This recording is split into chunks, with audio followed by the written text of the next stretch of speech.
Hey, how's it going? I'm Nate, an Apple enthusiast and Mac hardware technician. Today we're going to see what we can do with RapidShare on an iPhone. Unfortunately, you're not able to actually upload any photo or video you take with your iOS device from the iOS device to rapidshare.com.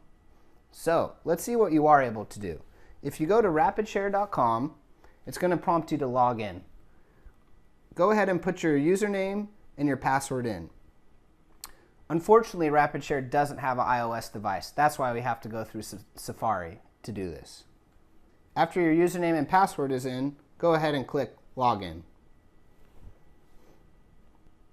Once logged in, to view anything you've uploaded in the past, go ahead and click on the File Manager.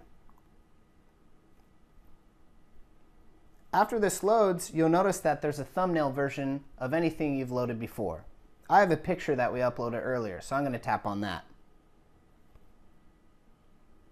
From here, there's only one real option that you have on the iOS device, and that's to share that photo or file with someone else.